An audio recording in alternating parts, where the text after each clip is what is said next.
Waduh, kalau kita mengadakan penginjilan pendeta, bukannya dana duluan, bukan. Bukannya tempat pertemuan, bukan. Bukannya pembicara yang paling hebat, bukan. Tapi umat-umat Tuhan yang mau digunakan. Bahwa Tuhan telah mengirimkan orang-orang untuk dapat Anda jangkau.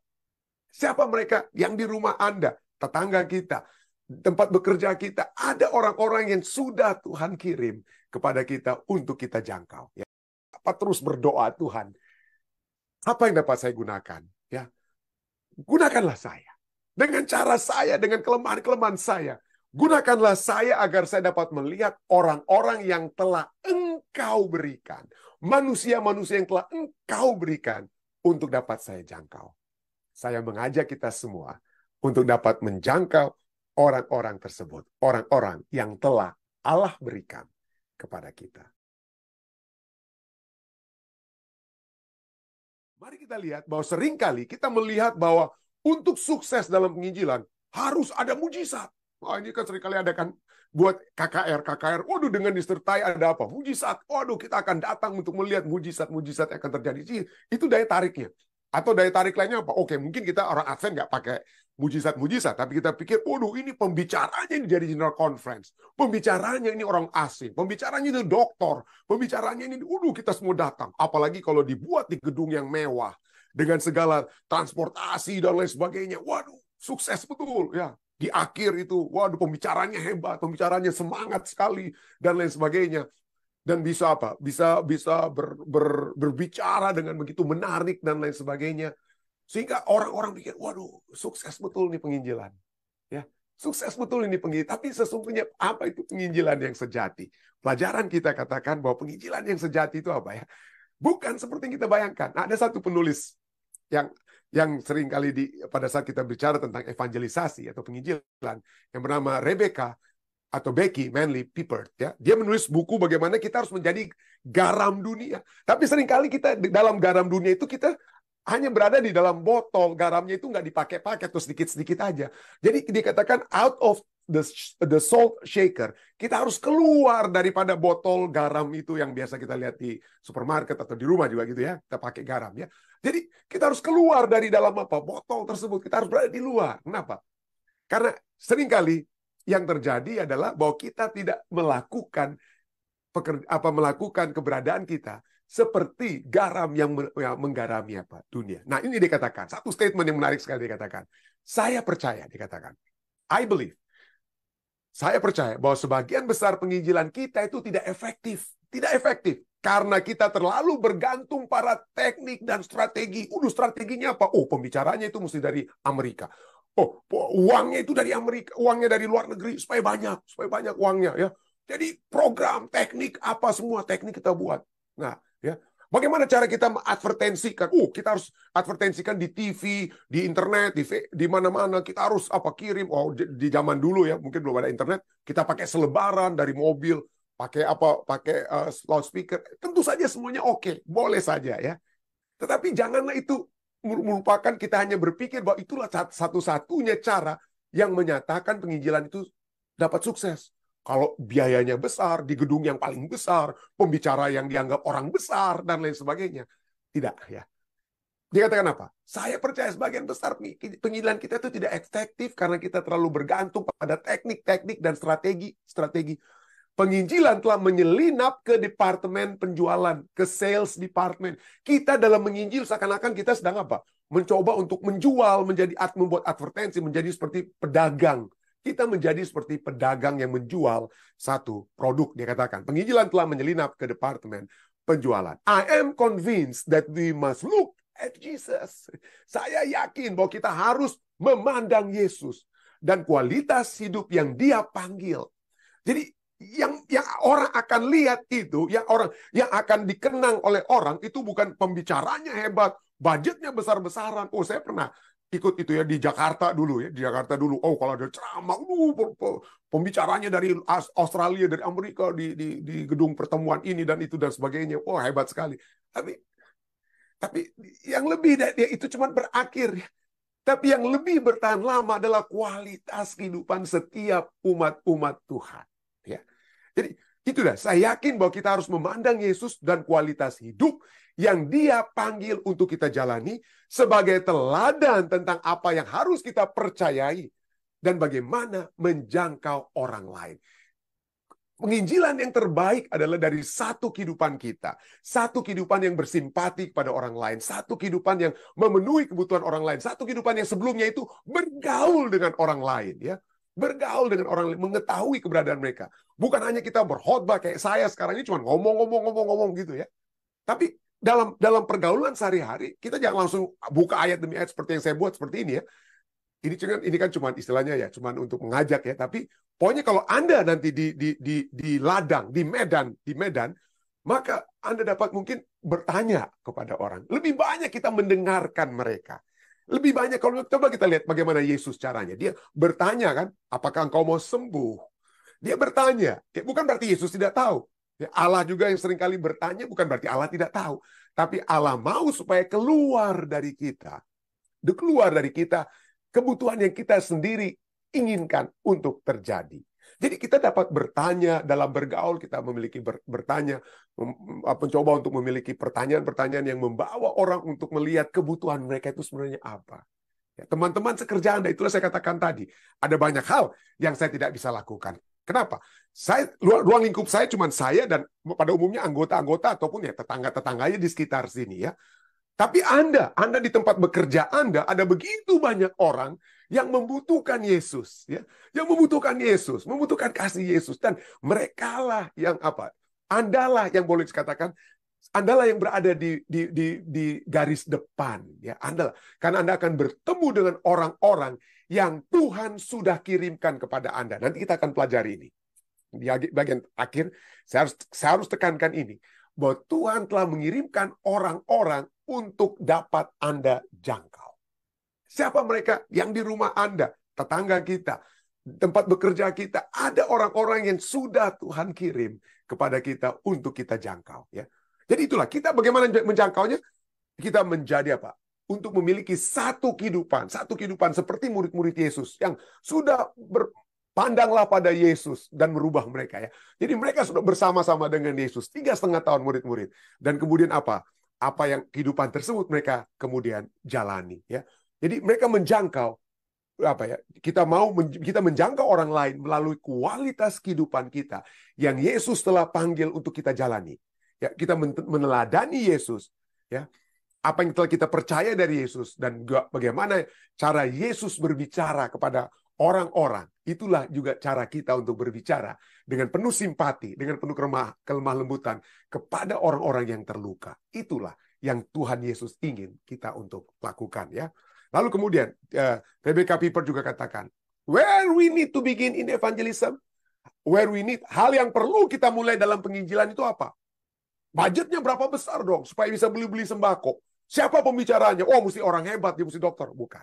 Hal yang perlu kita mulai dalam penginjilan adalah merayakan kekecilan kita. Celebrate our smallness.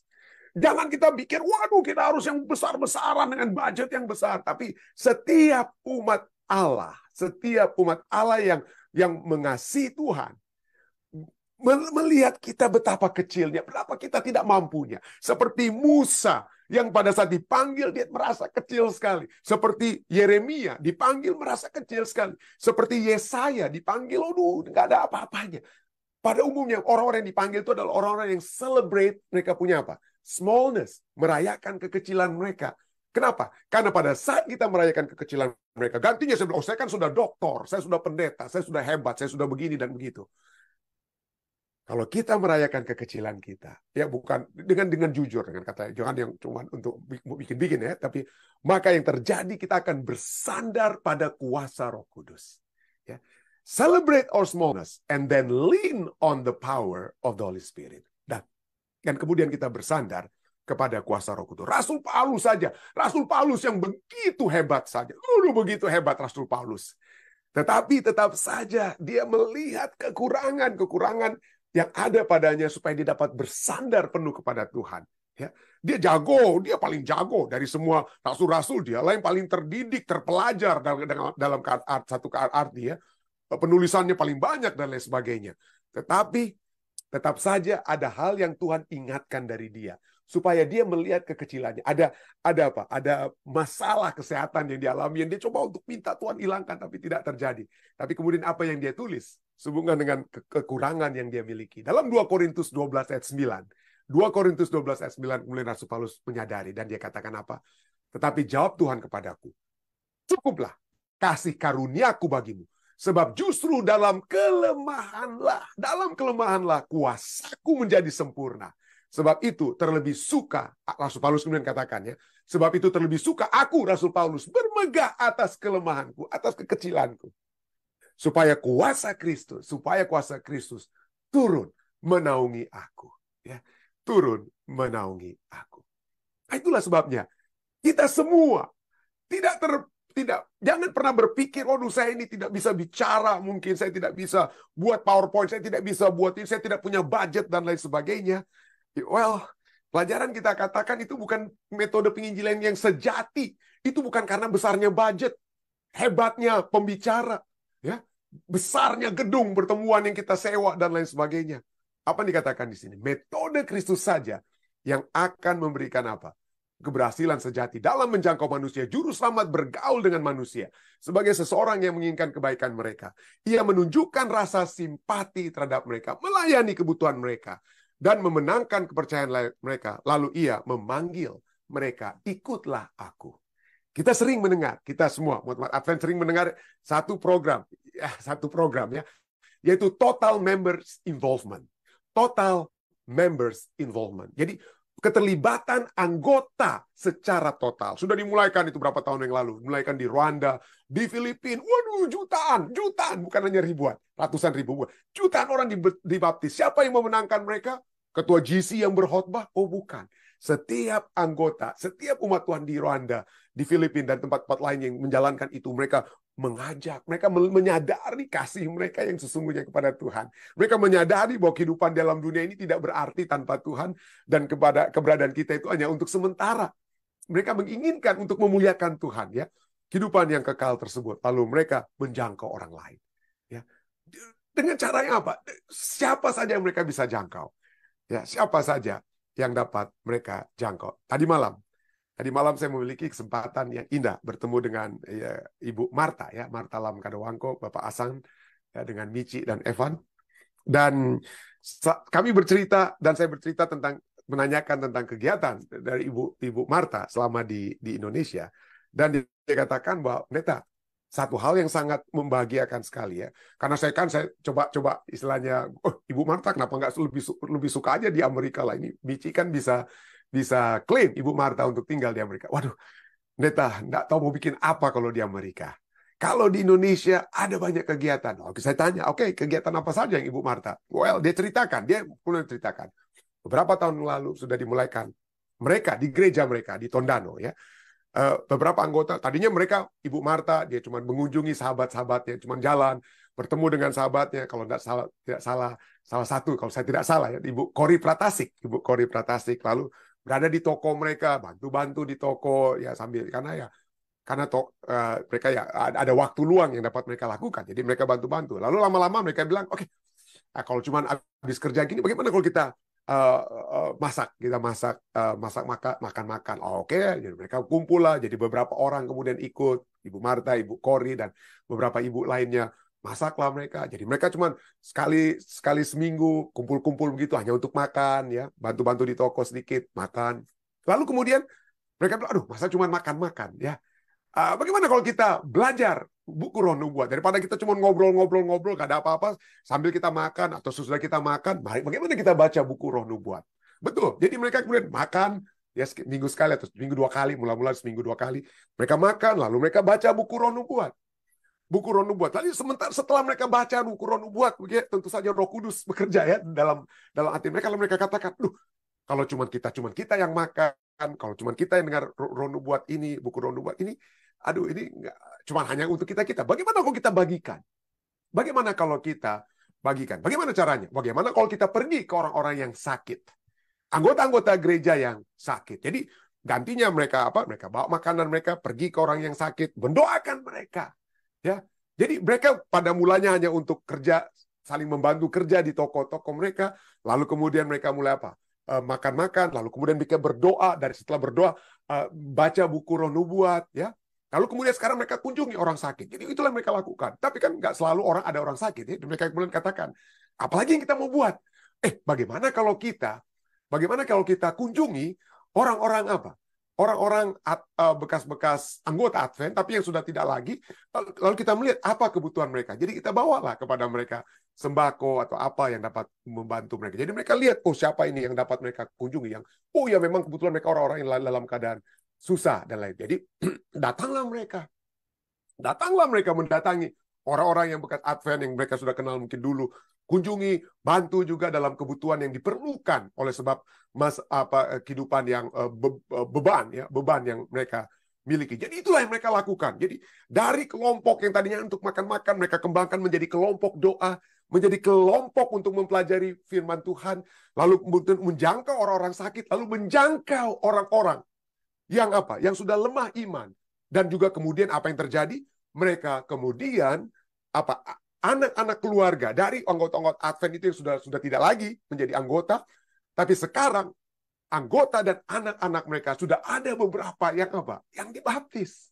Beberapa yang dibaptis. Jadi inilah metode Kristus yang mereka yang mereka praktekkan. Ya. Dia bergaul kembali dengan orang-orang tersebut, menunjukkan rasa simpati pada mereka, melayani kebutuhan mereka, memenangkan kembali kepercayaan mereka. Dan lalu baru ini kenapa saya tekankan kata lalunya dengan merah? Seringkali yang terjadi kita putar. Kita langsung berkhotbah, kita bikin ceramah, ikutlah Yesus, terima Yesus. Tapi kita nggak kenal siapa mereka. Kita panggil. Orang-orang itu mungkin tidak hanya panggil karena selebaran dan lain sebagainya, karena panggilan untuk dapat sembako, dan kita nggak kenal, kita nggak bergaul, kita tidak tahu menunjukkan rasa simpati kepada mereka, kita baru melayani kebutuhan mereka waktu mereka datang di acara ceramah kita, tapi kita sudah mulaikan dengan apa? Ikutlah aku. Tapi ikutlah aku itu belakangan, saudara. Ikutlah aku dengan metode Yesus ini adalah hal yang belakangan. Kenapa? Karena yang utama dalam penginjilan bukan program. Betul, program itu perlu. Betul, saya tidak melarang kita melakukan evangelisasi publik, ya, public evangelism, ya, penginjilan secara besar-besaran. Kadang-kadang kita perlu hal tersebut, tapi jangan pernah kita menghilangkan personal evangelism, evangelisasi pribadi. Kita gantikan hanya dengan supaya kita akan melakukan penginjilan hanya kalau kita jadi panitia, ikut dalam panitia untuk apa? Lalu sudah, itu kalau hari-hari berikutnya ya penting udah pembubaran panitia, berarti tugas saya sudah selesai, ya. Bukan. Penginjilan itu bukan satu program. Penginjilan itu satu pola hidup. Satu pola hidup, ya.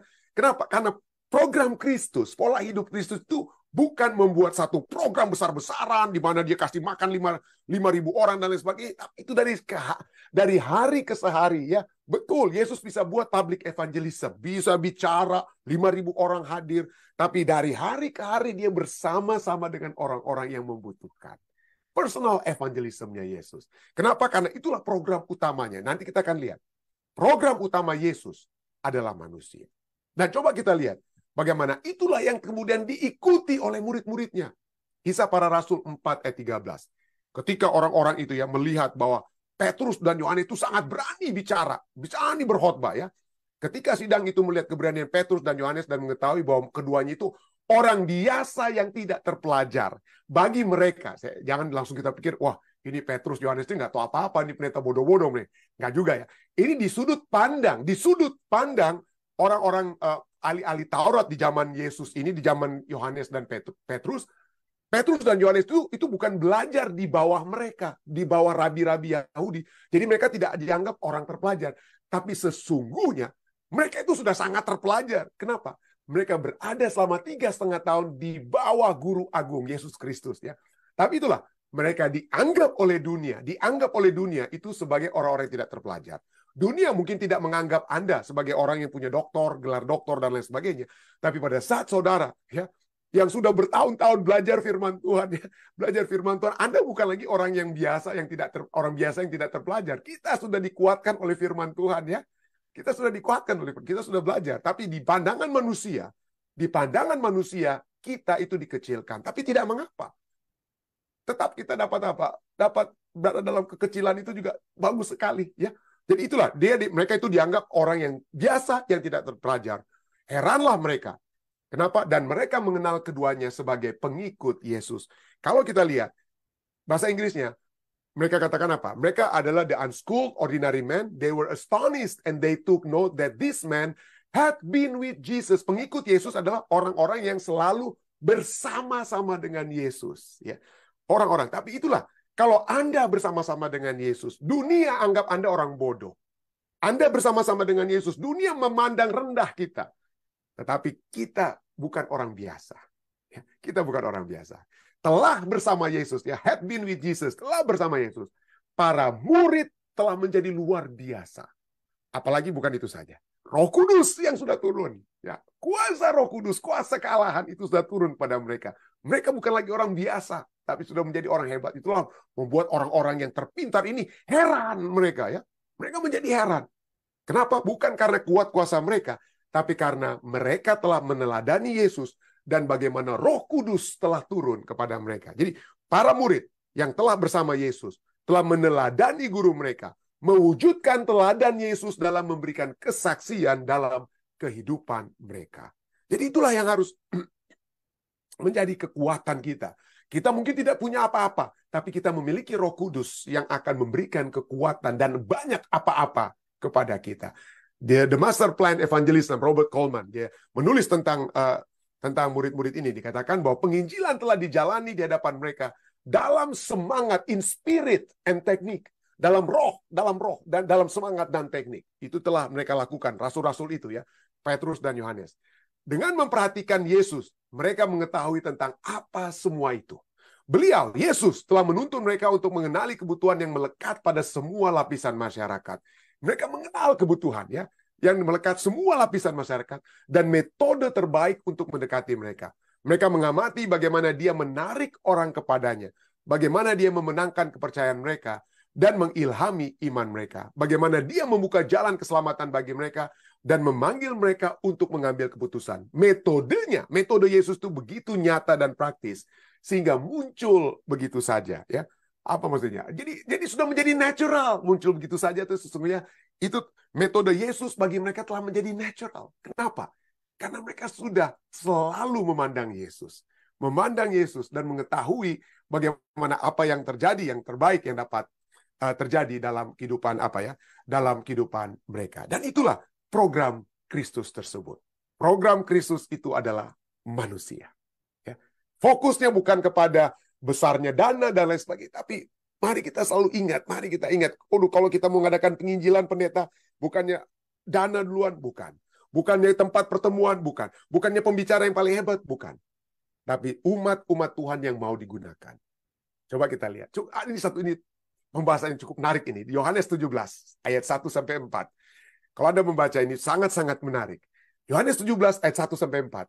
Yesus sedang ini menjelang kematiannya, ya. Menjelang dia akan disalibkan, lalu dia kemudian berdoa, ya. Demikianlah kata Yesus. Lalu ia menengadah ke langit dan berkata, Bapa, telah tiba saatnya. Permuliakanlah anakmu, supaya anakmu mempermuliakan engkau. Lalu dia terusnya kehidupan kekal itu, umat-umat Tuhan itu mengenal Allah dan lain sebagainya. Lalu ayat 4.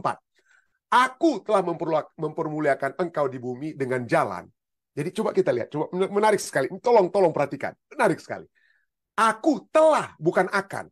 Jadi Yesus dimuliakan itu bukan hanya pada saat dia mati di kayu salib. Kapan Yesus dimuliakan? Menarik sekali ini, ya. Aku telah mempermuliakan engkau di bumi dengan jalan apa? Mati di kayu salib. Dia belum mati di kayu salib waktu ini. Dia masih berdoa untuk nanti masuk di kayu salib. Tapi bagaimana dia telah dipermuliakan? Dengan jalan apa? Menyelesaikan pekerjaan yang engkau berikan kepadaku untuk melakukannya. Loh, pekerjaan apa ini? Ya, kita tahu pekerjaan Yesus itu pekerjaan penebusan. Itu kita pikir, ya, pekerjaan Yesus itu hanya satu pendeta, hanya pekerjaan penebusan, betul. Tapi ada pekerjaan yang juga memuliakan Allah, itu ada juga satu lainnya. Apa itu, ya? Pekerjaan apa yang telah ia selesaikan sebelum bahkan ia mati di kayu salib? Pekerjaan apa?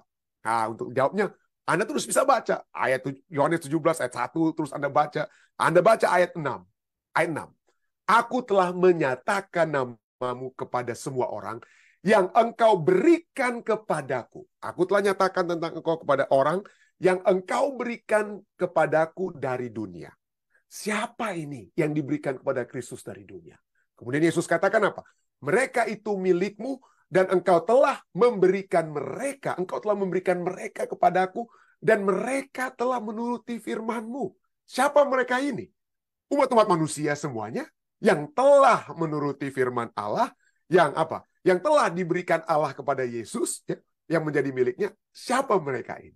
Kalau Anda membaca, mereka di sini adalah dalam Yohanes pasal 17, kalau Anda membaca, kalau Anda buka Alkitab Anda ini, Yohanes 16, Yohanes 17 ya, itu Yesus sedang berbicara tentang murid-muridnya.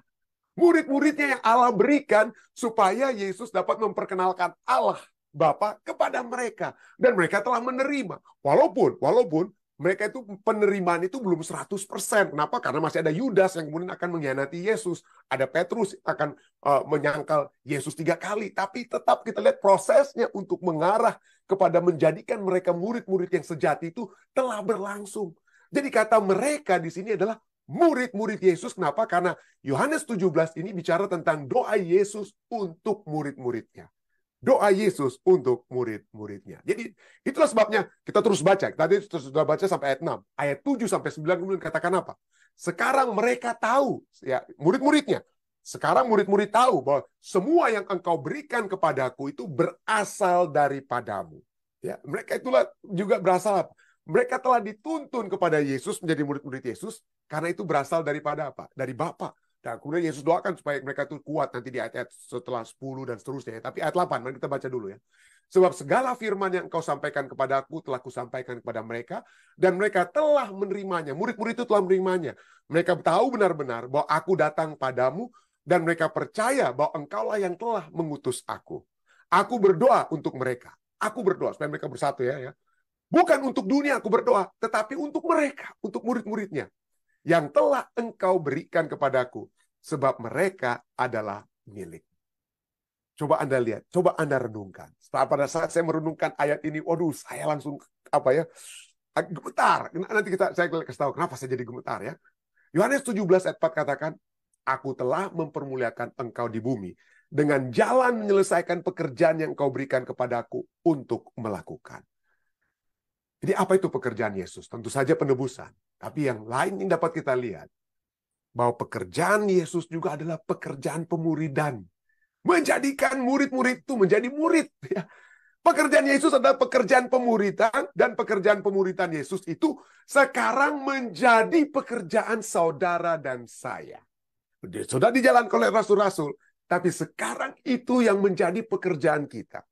Bagaimana caranya kita mempermuliakan Allah? Ya, kita kan hidup, kita dilahirkan dan hidup untuk memuliakan Tuhan.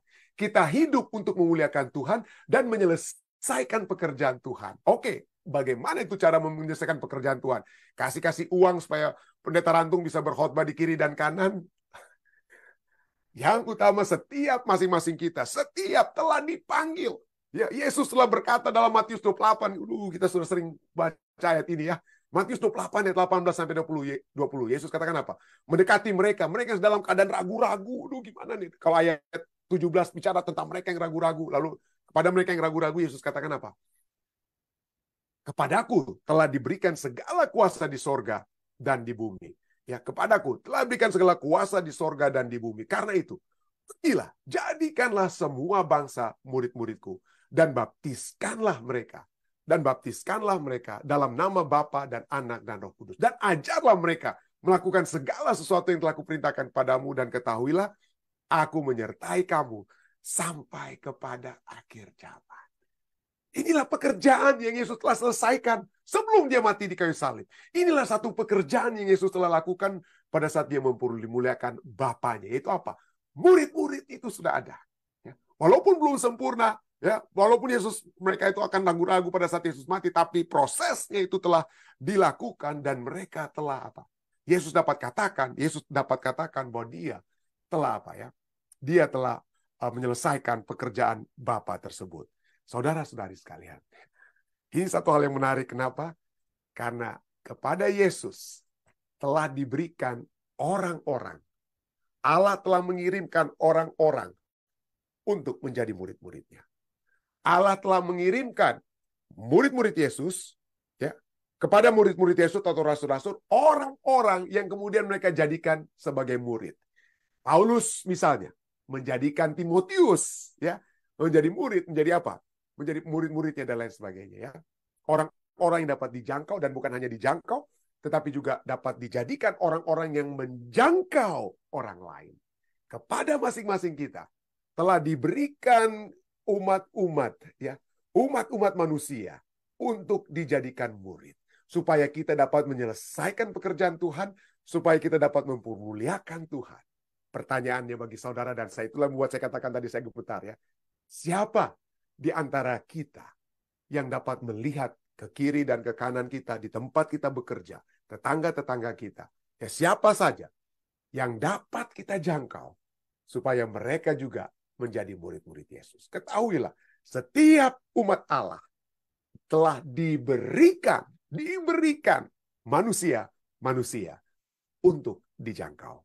Saya berdoa, kiranya kita semua dapat membuka mata hati, mata pikiran kita, dapat terus berdoa, Tuhan, apa yang dapat saya gunakan? Ya, gunakanlah saya. Dengan cara saya, dengan kelemahan-kelemahan saya. Gunakanlah saya agar saya dapat melihat orang-orang yang telah Engkau berikan. Manusia-manusia yang telah Engkau berikan untuk dapat saya jangkau. Saya mengajak kita semua untuk dapat menjangkau orang-orang tersebut. Orang-orang yang telah Allah berikan kepada kita. Saya bawa ini dalam nama Yesus. Amin.